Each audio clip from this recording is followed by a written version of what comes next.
One other item of information. All right, that's right. One thing I want to put on the record, I forgot, Mr. Merritt. Yes, Your Honor.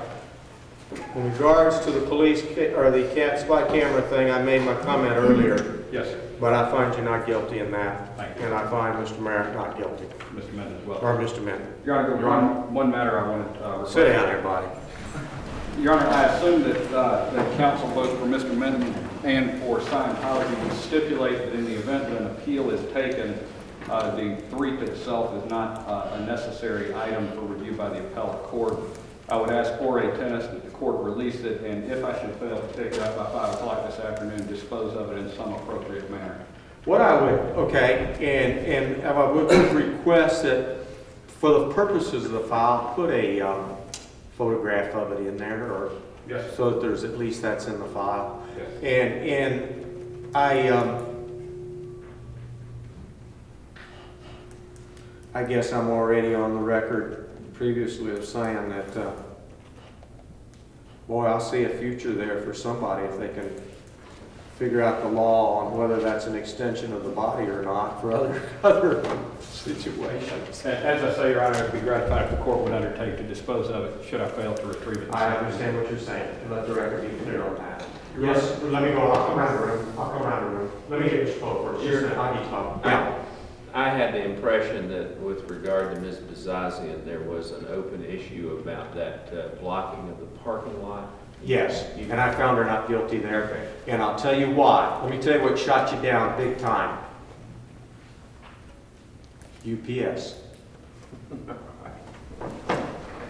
Hey, you can't drive your van through a space a UPS truck gets through. What's blocked? Yes, sir. Your Honor, may I address the court on behalf of the Clearwater Police Department? And it's sure. Yeah, I asked you to talk. Well, go ahead. Yes, sir. It's really my concerns based on the videotape that Mr. Bunker. No, let me make something real clear on that. I recognize that videotape for what it is. Biased propaganda. Now, when I go look at these over here, with footage galore, a Clearwater police officer's telling these people what they can and can't do. And some of the other instances, it doesn't take a rocket scientist to know what's going on. Now, you want to address that, that's fine. Don't talk to me about that video. That's junk. Sorry, Mark. But that, as far as in a court of law, that's exactly what it is. Yeah, Coach.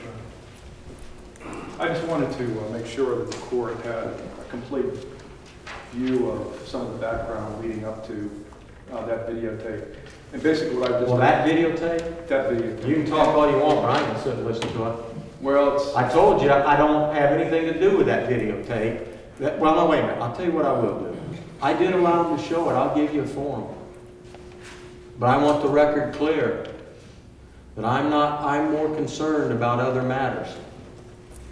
Well, I think the videotape, however, is a representation of those concerns, and that is the number of off-duty officers who have been working. And what I wanted to do, Your Honor, the Chief Klein, for example, after he received a copy of Mr. Bunker's videotape, and again, I would mention that as a representation of the concerns that you've expressed, and a memo dated November 9th, which I've included in the packet of information. Prior to the November 9th memo, Chief shared that videotape with all the members of his command staff, which I was attending the monthly meeting. Subsequent to that videotape, Chief went ahead and sent a copy of that videotape to the city manager and all the commissioners, as well as the press. And in that letter, he expressed basically some of his concerns regarding the videotape, and again stated that he recognized that there was a friction and confrontations that has been basically continuing seemingly indefinitely between the two parties, and he believed it was in the best interest of the Clearwater citizens and taxpayers to continue allowing off-duty officers to work to maintain the public peace and order.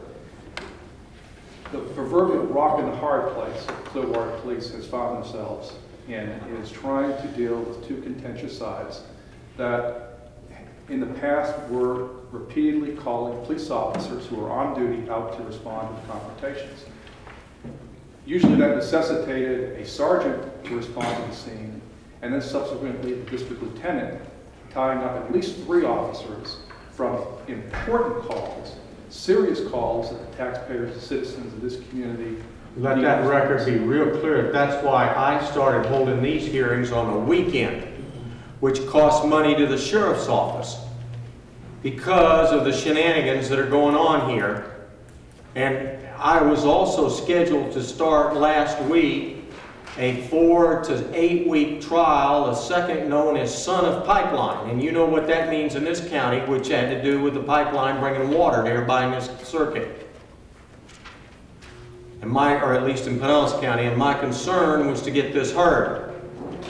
And when my regular trial calendar was such that I could move some of those jury trials and do this, I gave you #1 attention to get this taken care of for the good of the policemen in Clearwater.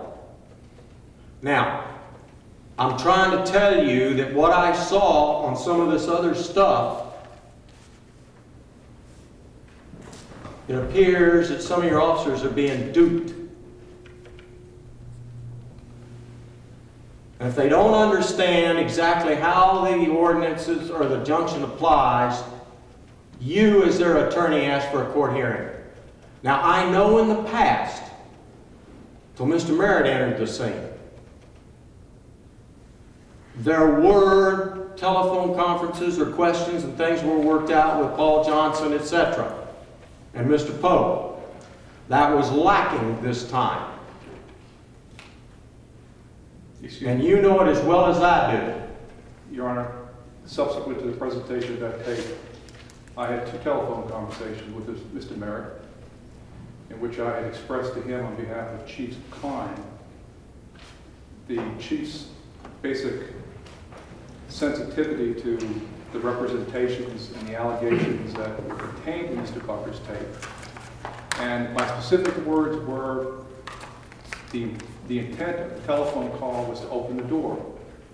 That the chief did not want numerous officers working off duty. The chief, however, found himself in a position where he provided such services to numerous other churches, Sears and Roebuck, other organizations, that he had an obligation, the taxpayers, an obligation to treat the church as he would treat any other organization. However, if there was something that Mr. Minton and his organization could do to limit the activities that were occurring out there that necessitated a police response, Chief Klein was prepared to withdraw all of those officers immediately. Now, I presented a packet, Your Honor, and the only purpose of that was to try to demonstrate that there has been an extraordinary effort on behalf of the Chief of Police to ensure that the officers acted impartially. There have been training bulletins that I included in the packet, one of which, by the way, was triggered by the incident contained on that videotape regarding a incident involving an Officer Kelly, who told a videographer to go ahead and to turn off that, and had some confusion regarding interception of oral communications, etc. The police department is willing to work with both sides in some way of extricating the officers from that situation. It is a no-win situation, and I've already put that in the record. And your suggestion, Your Honor, that you made regarding the attorney's meeting and trying to work out some sort of agreement whereby the officers could reduce their presence out there, I think it's extremely conducive and constructive suggestion. I'm more than willing to meet with both sides and try to work out some solution to reduce the presence out there. But the only purpose of my being here, Your Honor, was to try to ensure that any adverse impression you've gotten based on representations contained in those tapes, it's not a complete picture. The officers who work out there... Well, I mean, let the record be real clear. I've had both sides tell me with these tapes, and they've been showing me where they've been spliced, doctored, put together. upside down, sideways, and everything else. So, you know, I fully understand what you're telling me. And I had to deal with them with what they showed, and snippets from here and snippets from there, and the records replete 9 days. Where's the whole tape? Where's this? Where's that? But the thing that I am deeply concerned about is that last time things were worked out, there seemed to be more of a, if there was a question, and I mean, I went to great lengths to color code this thing and to personally Xerox each copy on my home Xerox, my own cost, and let this record be clear, so that your people in the trenches wouldn't have any questions as far as the designated color areas.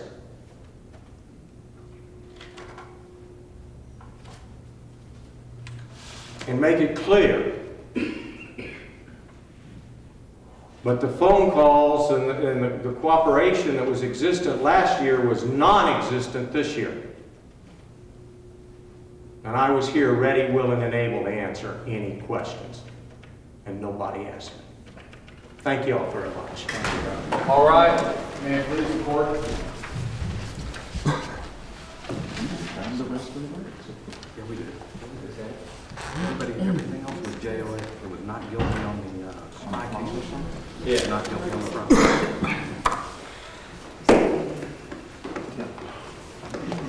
Bruce, we can make sure he gets it in his order, okay? I mean, that's not an issue. Okay, thank you. Stacy.